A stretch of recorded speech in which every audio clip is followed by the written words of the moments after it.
Hello, everybody. Thanks for being here in my session. I'm Andrea Barizani from a company called InversePath, and I come here to talk to you about our digital hardware project that we named the USB Armory. So just to give you a little bit of background on who I am and the kind of public research that we've done in the past. So we work a lot with software as well as hardware. So we do a lot of security on embedded systems. A few years ago, we did talk about car hacking over FM radio with the traffic message channel information hijacking. We did a more exotic talk about sniffing keystrokes with Tempest attacks from the power line and so on. In 2011, we were one of the first two groups to do a security on chip and pin and credit cards. And 2 years ago, we did talks on packet-in-packet on Ethernet injection. So these are kind of, we always try to focus on, some kind of exotic hardware aspect in our public research when doing security. And last year, we decided to build something for a change instead of destroying things, which is always nice and very rewarding when you actually get to build something. And so we decided to do this open source project called the USB Armory, which is basically putting a full-blown computer with some security capabilities, which I'm going to discuss, on a form factor of a USB stick. So we're talking about something which is absolutely small and portable.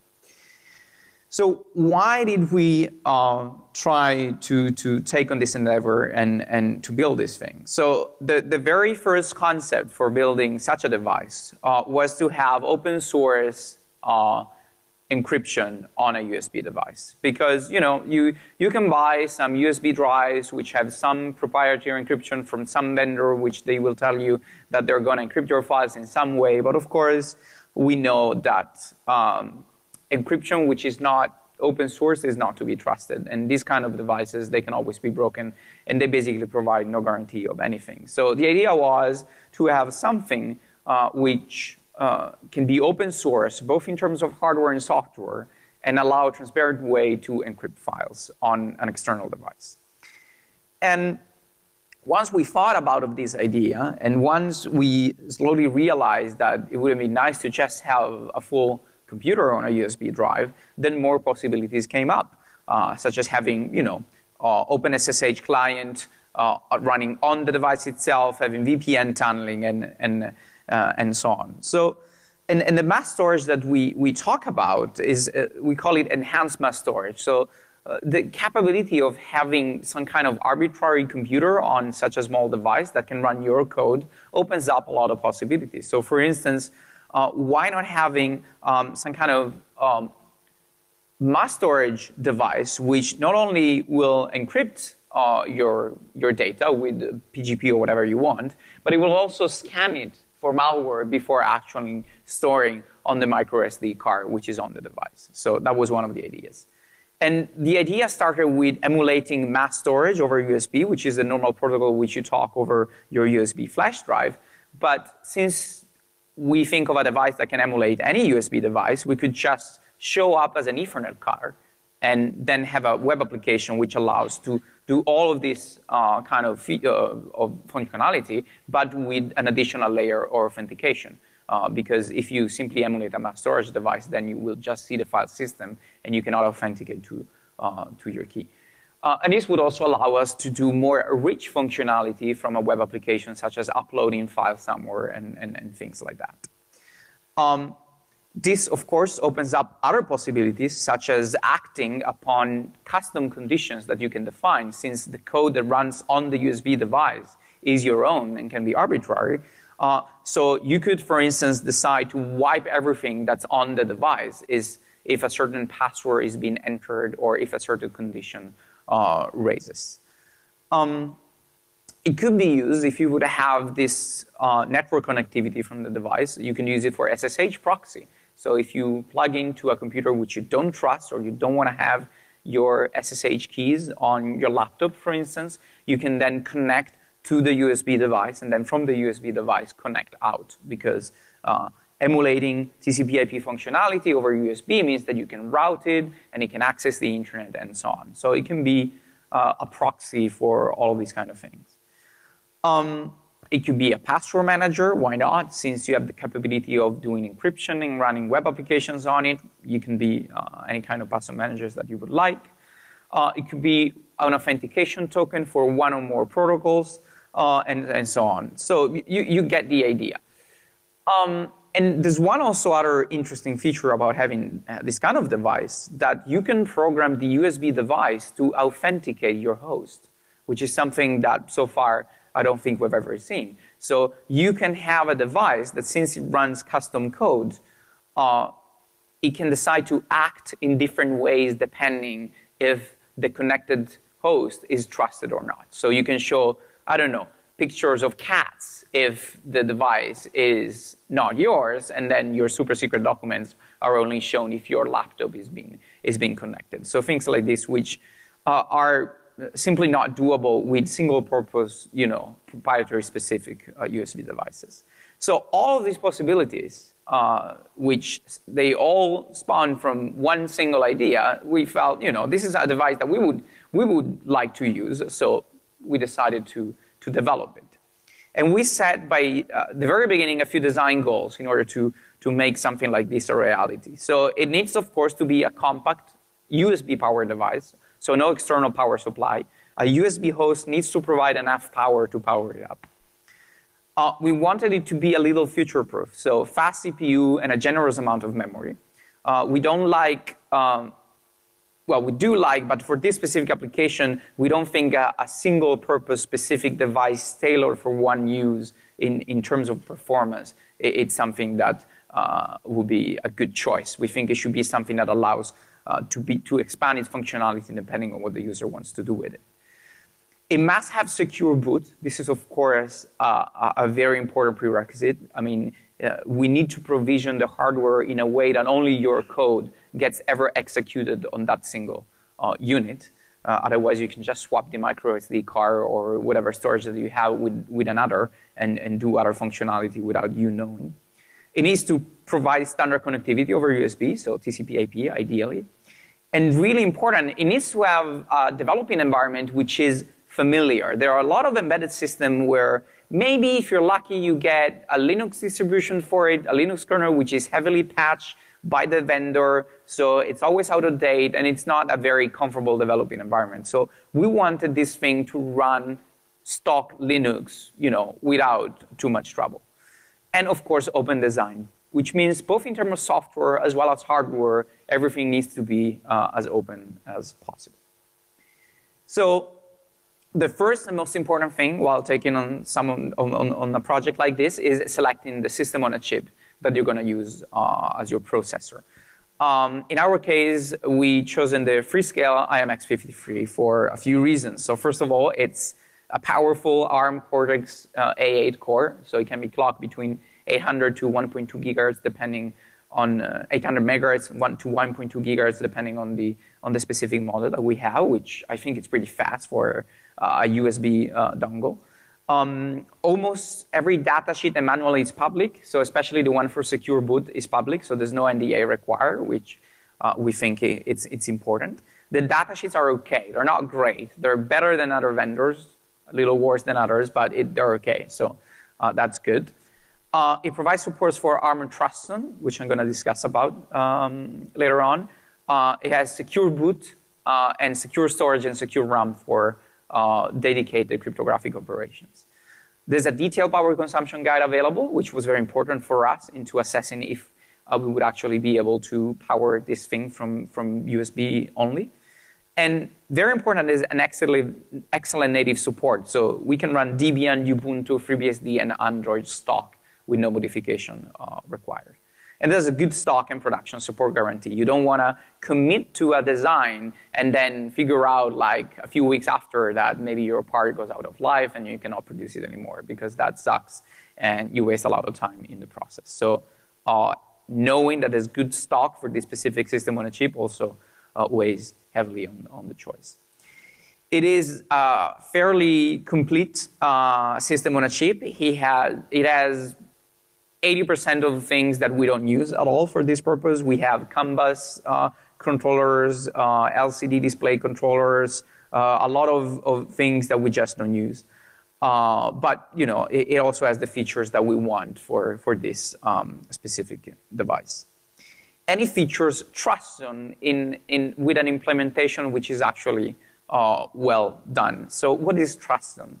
So Truston is a technology that you find on pretty much every modern ARM core, which allows you to create an additional domain separation between the so-called non-secure and secure world.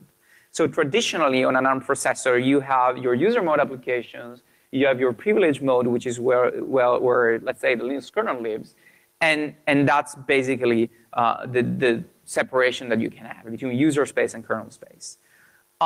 With Truston, you have an additional level which basically duplicates all of that into the secure container. So we have another user mode and another privilege mode, which are different than the non-secure related modes. And there's a monitor mode, which allows to switch from one area to the other by executing one instruction, which is a secure monitor call. And the interesting thing about Truston is that not only you separate the execution context of the CPU, but you can also decide to assign individual hardware subcomponents only to the secure world if you want. So you can have device drivers which are implemented for certain components, and you decide which ones these are, only in the secure domain. And you can force the non-secure world to switch to the secure world in order to use these devices. Otherwise, they have no visibility whatsoever on the actual hardware peripheral. So this allows you to, let's say, have the Ethernet controller or the USB controller or the micro SD controller confined just to the secure domain. And the idea is that you keep a rich OS in the normal world, let's say an Android system or a Linux system, so something which has a larger attack surface. And you put very minimal code or a microkernel into the secure world that handles one very specific security-sensitive task which you want to protect. And the reason for doing this is that a compromise of the normal world, which is a bigger attack surface, would not expose the secrets that are being held into the domain of the secure world.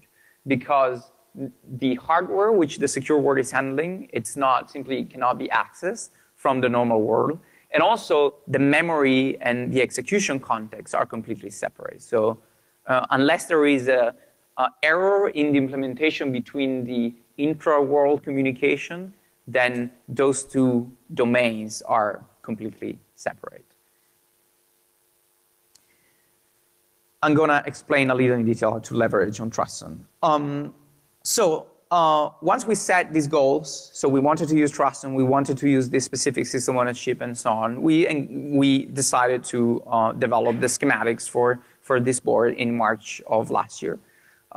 There's a long process since we did this in our spare time along our daily jobs. The process was basically went from a very first alpha board to a set of beta boards that allow us to find exactly the production unit that we wanted to make in large numbers. And this process went from March of last year until the end of the year.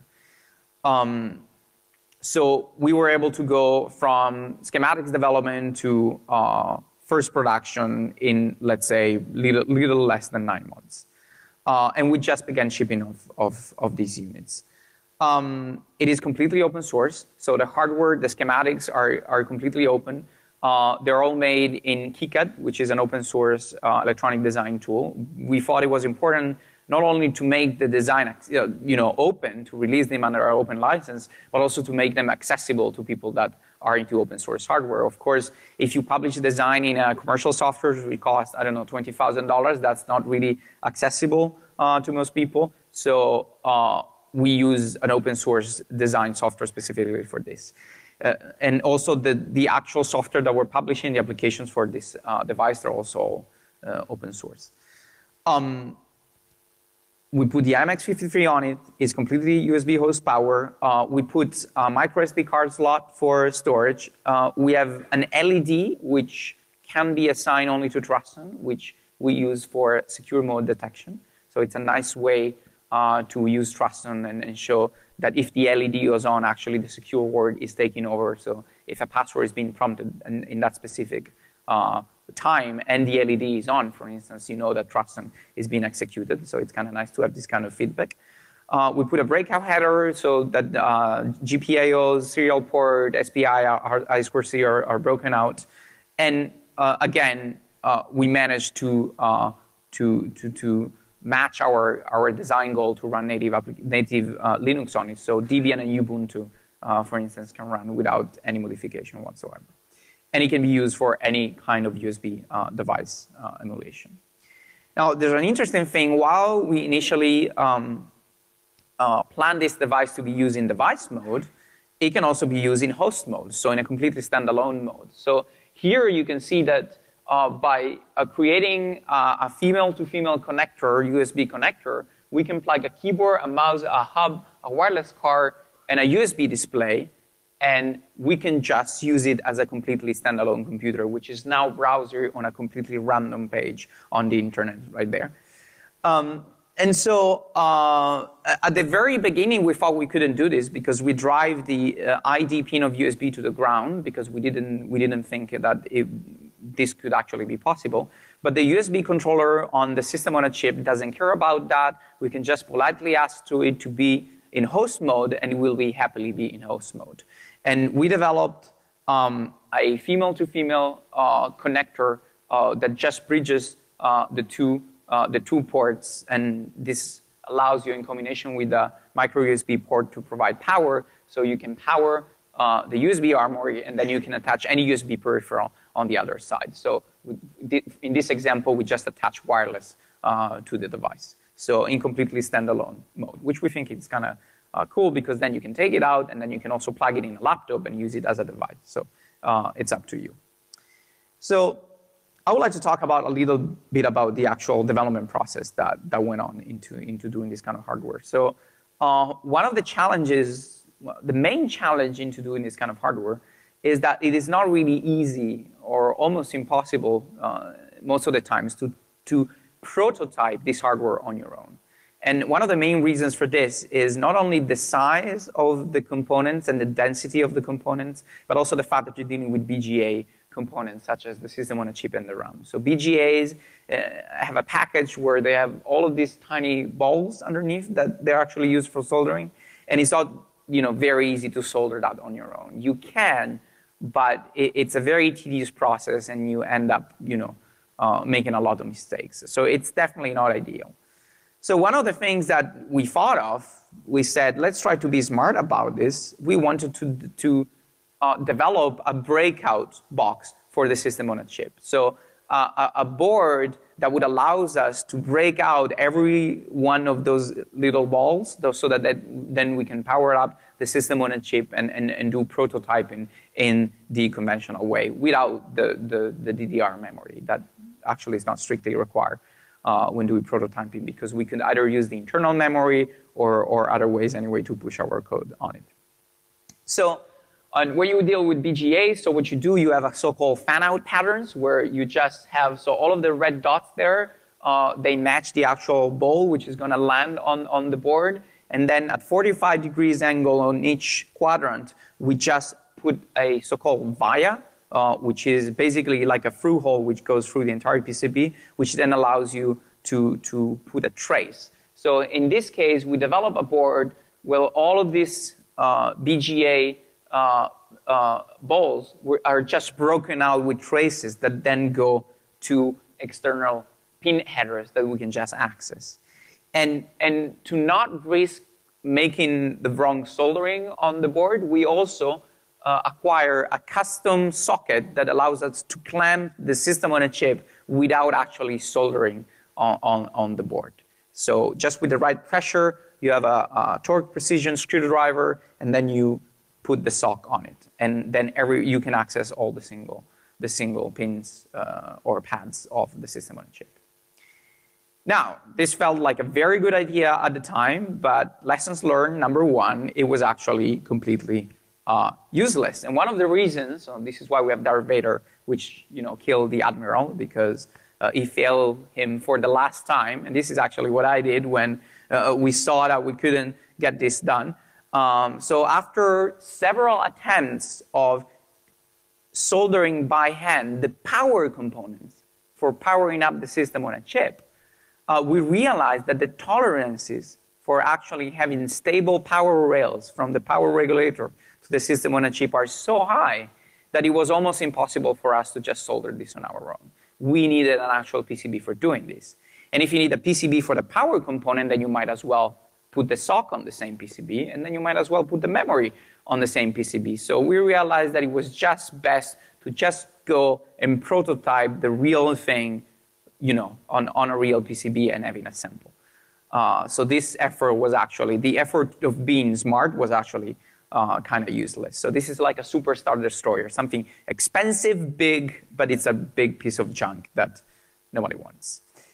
The other thing that made us lose a little time is using open source software for actually making the board, which I think it's pretty amazing that we can do something like this nowadays with open source software. I truly believe that.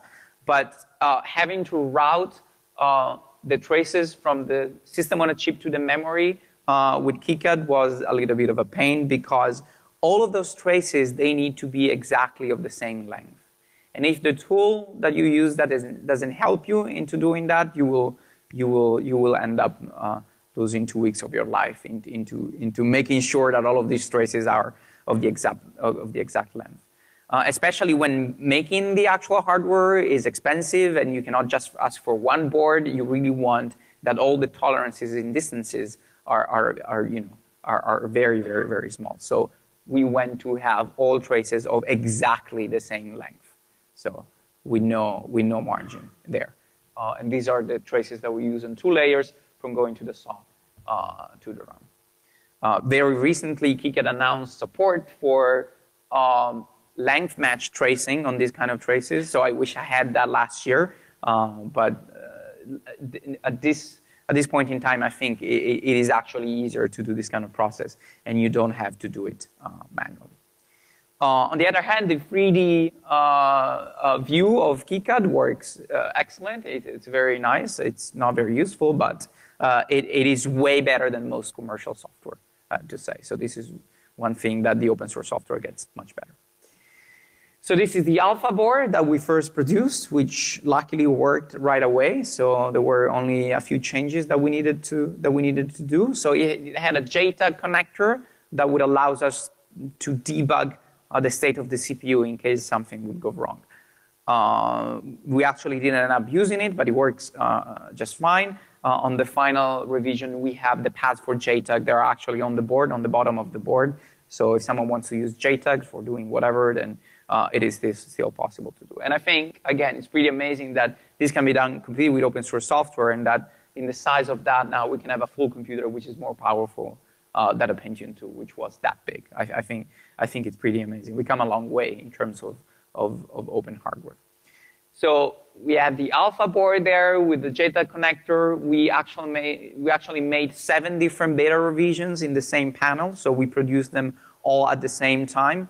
And they all had little variations in order to identify which components we could spare, if we could use lower price components. The main idea was to actually reduce the overall production cost of the board, and we added the LED and so on. And finally, with the first production version, the Mark I, we have the final design that is actually being produced and shipped. One of the very interesting lessons in making this, and while it's important to test all of these kind of things before making 1,000 boards, there were a few inductors in the very first version that would simply fall off the board after 2 weeks of just taking the board and gently putting it on a table. So there were components that were really not meant to be attached at all after being soldered. And it wasn't the actual soldering that was failing, that was fine. It was actually the inductor component was just, breaking apart after a while. So luckily, we found that right away, and then we changed our inductors with a different model, completely awesome. They are cheaper, they're more efficient, they have a nice shape. I could make a half-an-hour talk about the new inductors that we've chosen, which is a very nice example of how making hardware corrupts your mind, because you get excited about these things, right? You're like, oh, this tiny inductor has an hexagonal shape. Isn't that cool? But no one will notice. But anyway, I think it's pretty interesting. Lesson learned number 2. This was very tricky, actually. The beta boards, for the beta boards, we put selective gold plating on the USB connectors, which is essential because otherwise you will plug it in and out like 50 times maybe, and then it won't work anymore. So you need gold plating to ensure that you get many, many cycles. And the way the gold plating is done is that the manufacturer, which does the gold plating, will add traces to the board, which we didn't put in our project. So the manufacturer added them to add the anode and the cathode for doing the gold deposit. And in the very first version, you can see that there are the 4 USB pads, and then we have traces coming out on the edge of the board. Now, what happened there is that every time we would plug the board in, we would get exactly a 5-second delay before the bootloader would start. So when you get this precise delay in hardware, there's only one thing that you can do. You search in every datasheet that you have for the words 5 seconds, because it means that there's some component there which is enforcing that very specific timeout. And it turned out that the power regulator has a 5 seconds delay in case under voltage is being detected. So the question was, why do we have under voltage every time we plug the device in? And the reason was that by cutting the board where these traces go out, we have 4 little conductive dots over there which make connection to the USB connector before the pads are reached. So it means every time we would insert this into a plug, we would have an initial connection here, which would be lost from the distance that goes from this point to actually reaching the pads. So we would have connection, disconnection, and connection again, every single time. And that would cause an under voltage detection on the power regulator. And so by simply taping this area, we would see that the problem is not there anymore. So in the final version, we asked the manufacturer to do the gold plating by using these 4 pads instead of doing it this way. But it was very interesting to see a problem which is introduced by the manufacturing process, not by our design. And it was very difficult for us actually to debug and understand this. It took about 2 days to realize what was going on. But I think it was a very interesting and unique problem that we had. And so with the new configuration, this doesn't happen anymore. So this is the full board. So we have the micro SD card on the bottom, which acts as the disk. There's no other storage on the device. There's no persistent storage on the system on a chip, with the exception of a few bits that you can fuse for secure boot keys and so on. Here we have the LED. This is half a gig of memory. And here we have the pin header and the USB connector over there. And everything else, it's all power related. And we have the 2 crystals over here. And these are the JTAG test points that we just put there in case somebody wants to use them. So I mentioned TrustZone. So TrustZone is a technology which is there, implemented in the ARM core and in the SoC peripherals. So with TrustZone, every single peripheral that is on the system on a chip needs to be TrustZone aware. It means that there's an additional discrete going from the peripherals between the bus and the core, which will assert if that device is in secure state or non-secure state. And you actually get to configure that. Of course, you need code for doing all of this. So we got very recently, 2 weeks ago, official support into the Gnode OS framework for the USB Armory. So now it is possible to compile Gnode OS in a way that Gnode OS, which is a microkernel-based operating system, would be placed in the secure world, and a normal Linux kernel minimally patched for running into normal world, then gets executed into the normal world. And it's a nice framework for then developing other applications, and GNodeOS provides you with the microkernel and all the functions that you need for adding your own code. The way it is set up right now is that half of the memory goes to GNodeOS and the other half of the memory goes to Linux. So we have 512 megabytes. So by running Gnode this way, 256 goes to Gnode and 256 goes to Linux. But this, of course, can be changed. And with Truston, you can decide arbitrarily how much memory should go to the secure world and how much memory should go to the non-secure world. We also have an example of using Truston directly, so without any microkernel, so by just placing the minimal amount of code in a secure world. And one of the examples that we make just to show what you can do is to set the LED on and off. And the way you do it, you basically ask, in this specific system on a chip, because here we're talking about things that are hardware specific, the so-called CSU, which is the Central Security Unit, we can decide to assign specific hardware subcomponents, as I was mentioning before, just to the secure domain. So if you want to take ownership of the LED, for instance, we need to get the correct GPIO, in this case it's GPIO 4, and ask to the related entry in the CSU to please put it into secure mode. The same thing needs to be done with the I/O multiplexer, because if certain paths can be shared by other functionality, so that's also required. So the normal world then cannot reconfigure the paths to other users, because that would allow you to bypass Truston.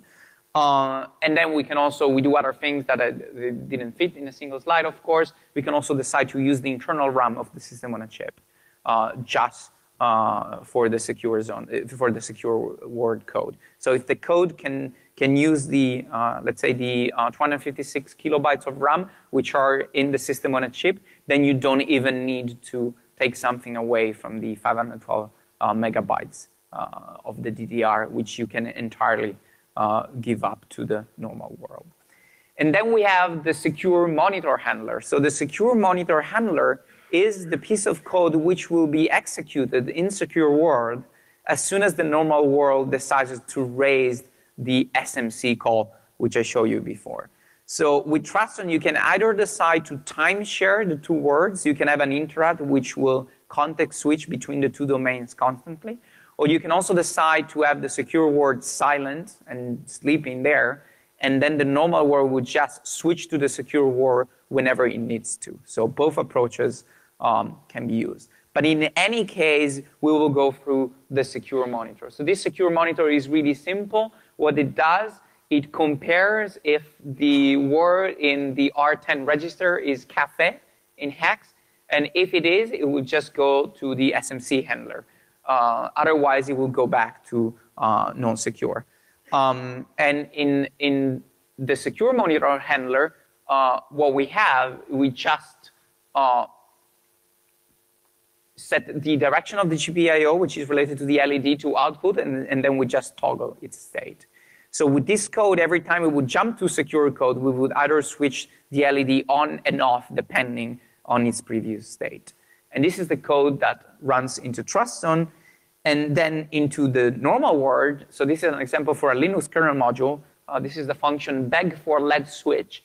So this is a privileged kernel module on Linux, which what it does, it will put the cafe word into the R0 register, and then it will just execute the SMC call.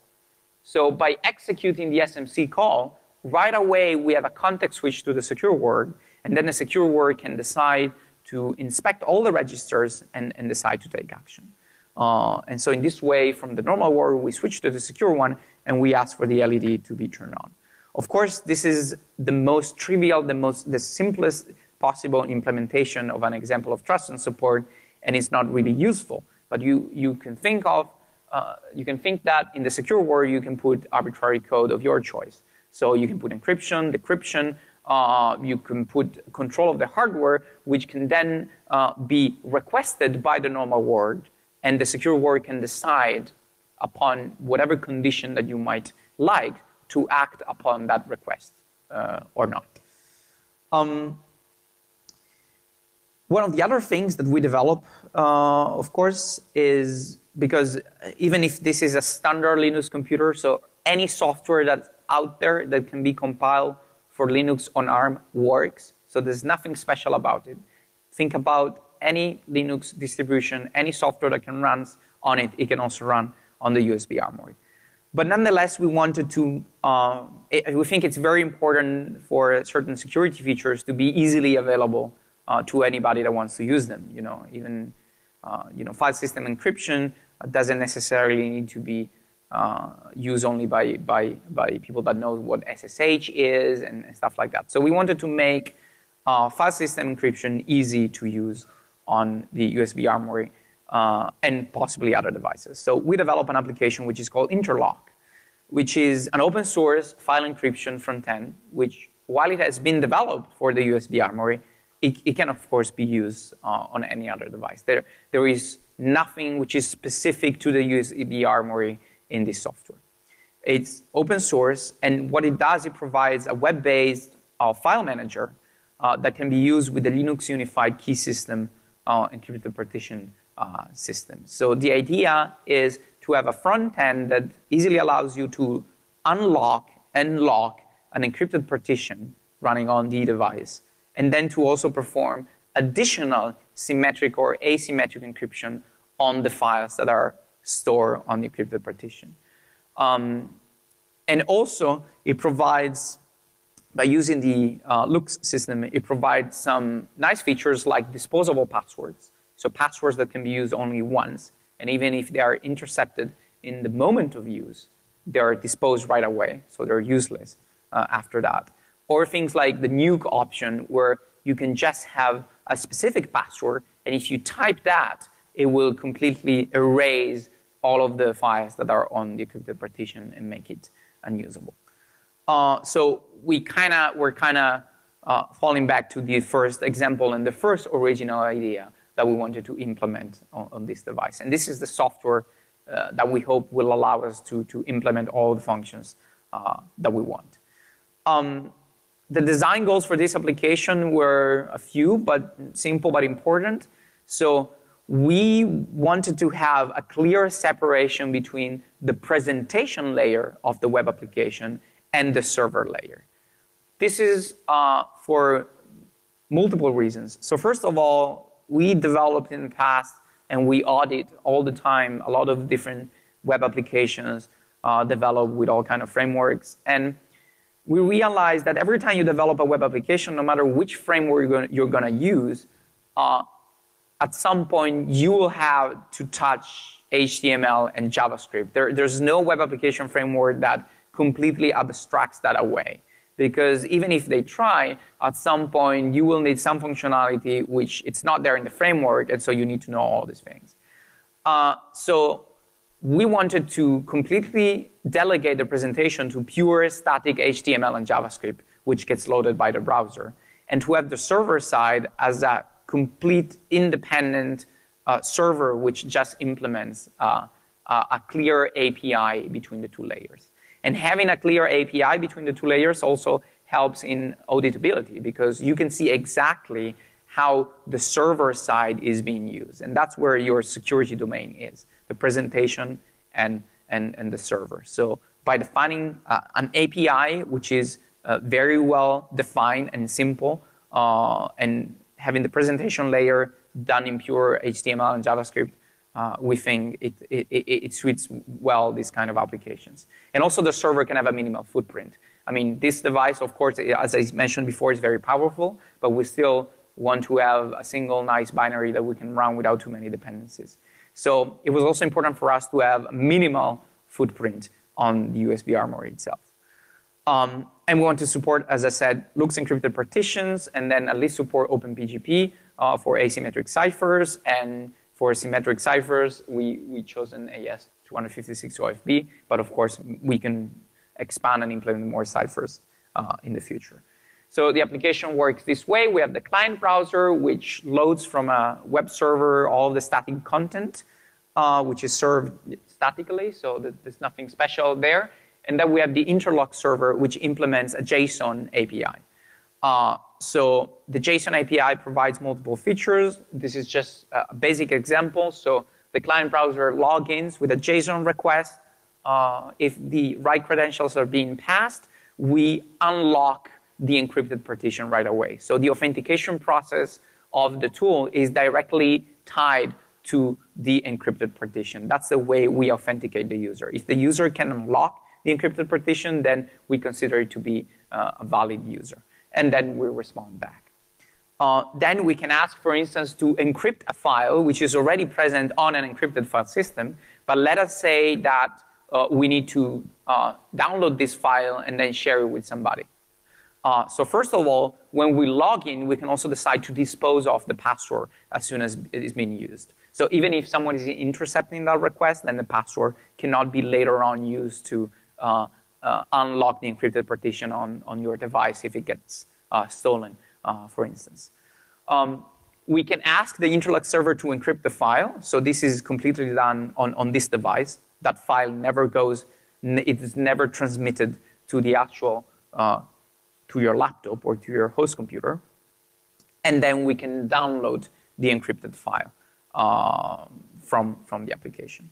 So I'm going to show you a demo here. So first of all, this is how I can talk to the device.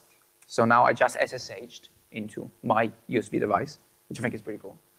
So it's a normal Linux system, as you can see, running Debian. So this is now stored on my USB device. I have the Interlock application here. So the Interlock application, the server is written in Go. The reason why we use Go is because it's fast. It implements all of the HTTP, HTTPS, and OpenPGP and cryptographic code that we want into its standard libraries. So we don't have any external dependencies. And the way Go works, you get a static binary, which has everything in it required to actually launch the server, which is perfect for running on such an embedded system. You just get one binary, you execute it, and you're done. There are no other dependencies whatsoever. So I can start the server here, which I now started. So we have a few configuration values where we set certificate, the path to the keys, and so on. And I have an encrypted partition on my USB Armory, which is not mounted right now. So what I can do, I can just use the browser. So I'm on Windows here because I use it for presenting. Because one of the most complicated problems in IT is using a projector. And this is the only thing that Windows does better than Linux, I feel. So now what I can do, I can log in. And as you can see, I could tick that checkbox, and that would dispose of my password as soon as successfully used. So now it's unlocking the partition. It unlocked the partition. We can see here in the logs, so unlocking encrypted volume, and it also adjusted the time of the device. So the USB Armory doesn't have a battery. So one of the things that we can do with this web application, as soon as we log in, we can actually ask the browser to send the time to the server. And so the USB Armory can also set its own time so that the timestamp and everything are correct. And here I have the contents of my encrypted file system. So this is just like a file system manager. And what I can do, so I can decide to encrypt a file. So I can encrypt a file. I can decide to encrypt it with a symmetric cipher. And then the file gets encrypted. So now this file has been encrypted. I can decide to delete the original file. I can also decide to decrypt it again if I want to. Yeah, worked. And so this happened all on the external device.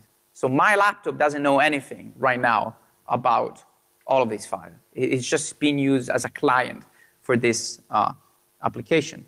I can also decide to encrypt with an asymmetric cipher, so I can use OpenPGP, which again is implemented using the Go OpenPGP library. We don't actually use the GPG or whatever OpenPGP binary or external application. This is all done by this single application. So we can select the keys So there's a system that allows you to upload whatever key that you want.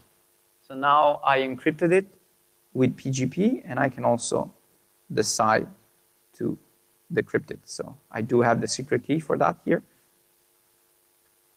And then I decrypted the file, and I can also decide to download the encrypted file. Pop up, and now the file is being downloaded. I can also decide to download a directory if I want to. It's just going to be zipped and then sent to me. And I can decide to I can easily drag and drop files onto this thing. So let's try that, see if it works. So I have the presentation. Let me delete it from the Armory, and I can just drag and drop it. So now it's uploading. We see the progress there. And now the file is there. So we can easily drag and drop. We can also drag and drop a directory if we want to. Let me try that. So I have this directory here. Yes. So that is just going to upload. We get a log of everything that's happening on the server side is being logged so that you know exactly what goes on. And the directory is now there. So we use the device kind of in the same fashion that we would use a normal flash drive, but we have so much more going on. We can authenticate to the device. We have an encrypted partition on the USB device itself. We can perform additional encryption operation on the device, and then we can get the files out. And all of this is done with open source hardware and open source software. And here we can also decide to add other passwords. So I can add an additional password to this volume. So I need to put a valid password. And then I can put a new password.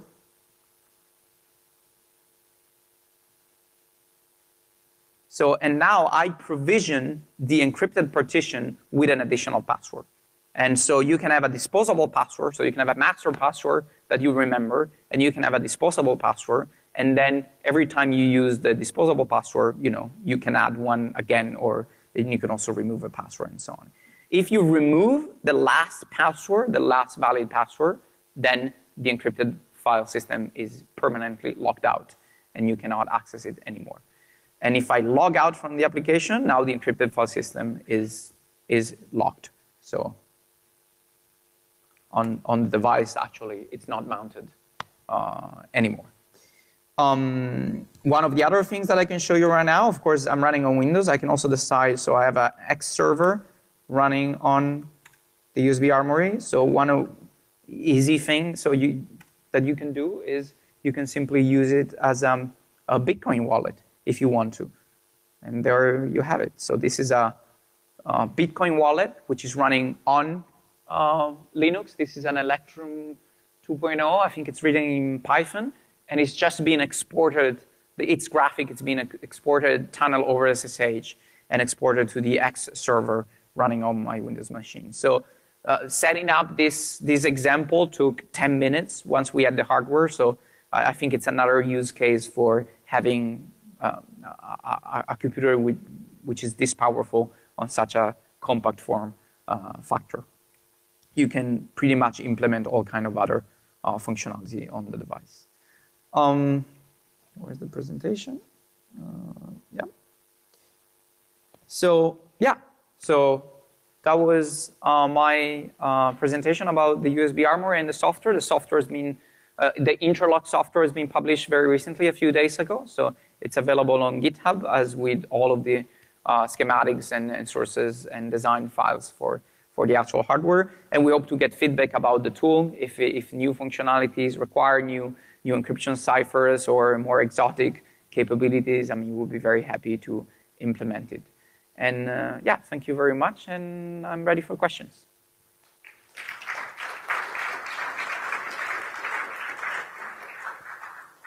Any questions? Yes?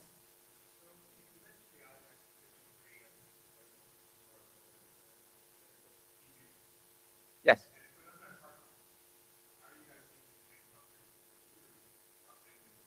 So, okay. So the question is how the chain of trust works on the IMX53. No, we're not. So what we're going to do, so this is not out yet, but we're going to publish it, I think, next month. We're going to make tools that allow you to provision your own public key hashes on the MX53. This is really important for us. So we're not talking about secure boot like a PC where you have OEM keys pre-installed on. The secure boot on the IMX53 has no keys by default, and we certainly don't want to fuse them for you. You're going to get the device. So there are two options here. The first one will be that you will get the device with blank, with no, there are 4 slots for public keys. You will fuse them on your own, and we will provide tools so that you can easily sign the bootloader with your own keys. So that's the goal. And one of the other options that we're thinking of, which we think is pretty interesting, when you purchase the device from us, you can tell us the public key hashes, and then we fuse them for you, so that you know that even in transit, nobody can execute code on it. Not even we can do it, because we just have your public key. So that's the idea. And we can also plan to make it in the order page. You just put the hashes there. But in order to do that, we need to test the process extensively, because if you mess it up, you break the device. It is not like a PC where you can reset the secure boot state. I mean, once it's fused forever, which is a good use case for such a device, because if you lose the device, you don't want anybody to be able to just reset the secure boot state, because otherwise it's useless. So this is permanent, and that's the way it works. You have other fuses, like generic purpose fuses, that you can also use for your own keys. So you can use Trust Zone with secure boot in combination with these other fuses to then use your own key in there, which you know by hardware that nobody can ever read, because only your own secure booted code will be able to read your own fused key on the generic purpose fuses, and so you can also have some kind of persistent storage on it for other uses. There is also a SOC-specific encryption-decryption key, which is burned by Freescale, which you can use. And you can use it in a way where you supplement the other half of the key yourself. And one of our plans is to use that encryption-decryption in a way that not only knowledge of your password is required to decrypt the files, but also your specific device is required. And that's one thing that we're thinking of leveraging on. Thank you.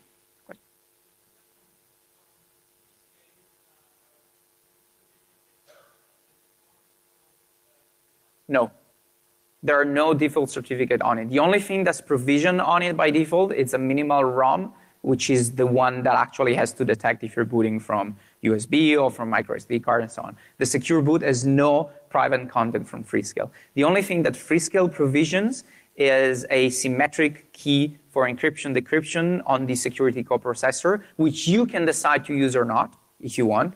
That has nothing to do with secure boot, and that you can also use, as I mentioned, with the other half of the key on your own. Any other questions? Oh, yes, it is for sale. And if you can also make it on your own. If you make more than 100, then from a commercial perspective, you don't lose money. But yeah, it's for sale. So on the website, all the details are available for getting one. Any other questions? No? Well, thank you very much for your attention. Thank you.